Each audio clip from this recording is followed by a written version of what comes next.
Good morning मित्रांनो, सर्वांना रक्षाबंधनाच्या हार्दिक शुभेच्छा. तर मित्रांनो, मी इथं ज्वेलर्समध्ये आलो होतो, कारण ताईने इथं राखी बनवायला सांगितलेली होती चांदीची. तर मित्रांनो, मी इथं सर्वजण रेडी होऊन फटाफट बसलो इथं राखी बांधून घ्यायला. तर ताईनं सर्वांना एक एक करून राखी वगैरे बांधून घेतलं. तर पाहू शकता, राखी वगैरे सर्व बांधून घेणं झालं होतं. लास्टला मी सुटलेला होतो, तर राखी इथं बांधून घेतली आम्ही सर्वांनी. मग सर्वांची एक एक करून ओवाळणी वगैरे ताई करून घेतली. तर ओवाळणीसाठी पण मी शेवट राहिलेलो, कारण इकडे या साईडला बसलेला होता मी. तर इथं ओवाळणी वगैरे सर्व झाली माझी. मग लगे इथून मी निघालो पल्लवीकडे. पण पल्लवीनं पण मला राखी वगैरे बांधून घेतली. मला आणि काकाला दोघांना राखी वगैरे बांधितलं.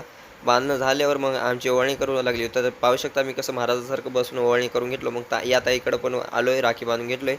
मग आम्ही लगेच इथून निघले बासरला. तर मित्रांनो, बासरला आलोत आम्ही थोडं एन्जॉय करून जावं म्हणून, दर्शन वगैरे सर्व काही होऊन जाईल असंच. कारण मित्रांनो, बासर आमच्या धर्मापासून 15 किलोमीटरलाच आहे, जवळपासच आहे. तर मित्रांनो, तुम्ही पण नक्की एक वेळेस नक्की या इथं. तर मित्रांनो, इथं भरपूर मजा येते, कारण पावसाळ्याच्या दिवसात इथं नेचर खूप काय पाहायला मिळते. तर मित्रांनो, आम्ही एका गुफेमध्ये आलेलो आहोत. बासरमध्ये गुफा आहे, त्या गुफेमध्ये मंदिर आहेत. तर मित्रांनो, इथं लगे आकाशला बेंडूक सापडले. त्या बेंडूक घेऊन तो सचिनची मजा घेऊ लागला, कारण सचिन त्या बेंडकाला खूप घाबरतो. सचिन बेंडकापासून खूप सावध असतो कोणत्याही कारणात. तर मित्रांनो, त्या बेंडकात दोघं खेळण्याच्या नंतर ते बेंडूकचा जीव घेतलात. तर बेंडकाला बाजूला फेकून टाकलं. मग लगे आम्ही आलो दगडांवर, कारण त्या मंदिराजवळ दगडं आली आहेत. तर मित्रांनो, आम्ही सर्वजण वरी आलेले आहोत, पण सतीश खाली बसलेला होता घाबरून. तर मित्रांनो, मग आम्ही वरी येऊन सर्वजण मस्तपैकी मजा घेतलो तो सगळं. मग एका दगडावर यश कोरलेलं होतं, ते कसं आहे कोणाच्या लवरचं आहे माहिती नाही, पण आम्ही बघितलं, तुम्हाला जेवढं दाखवलं मी झूम करून. तर मित्रांनो, हे बासरचं टेम्पल आहे. तर तुम्ही पण इथं एक वेळेस नक्की या, खूप मजा येईल. तर धर्माबादपासून 15 किलोमीटरलाच आहे. तर मित्रांनो, कसा वाटला हा मिनी ब्लॉग नक्की कळवा कमेंटमध्ये. तर मित्रांनो, आता आम्हाला इथून जायचं होतं गंगेकडे. सरस्वती मातेचं मंदिर आहे, तिथं गंगा आहे खूप मोठी.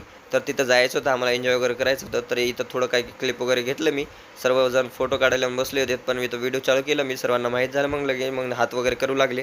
मग मित्रांनो, आम्ही इथून डायरेक्ट गेलो पेटपूजा करायला, कारण आम्ही सकाळपासून काही खाल्लेले नव्हतो. त्यासाठी पेटपूजा अगोदर करून घ्यावं म्हणलं. त्यासाठी सर्वजण पेटपूजा वगैरे करून घेतली. मग लगे आम्ही सरस्वती मातेजवळ पोहोचले. इथे येऊन सर्वांनी दर्शन वगैरे करून घेतलं, कारण इथं पाणी भरपूर होतं, त्यासाठी आम्हाला मध्ये जाता आलं नाही. तर मित्रांनो, सरस्वती मातेचं दर्शन करून आम्ही बाहेरच किनाऱ्यावर थांबून सर्वजण थांबले. मग इथं यांना वाटलं होतं फोटो काढायलो मी.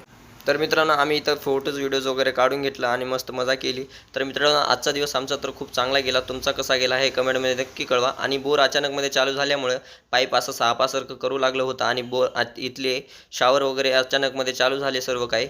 तर पाहू शकता तुम्ही मित्रांनो. तर कसा वाटला हा मिनी ब्लॉग नक्की कळवा कमेंटमध्ये. तर मिळूया नेक्स्ट ब्लॉगमध्ये. तोपर्यंत जय हिंद, वंदे मातरम.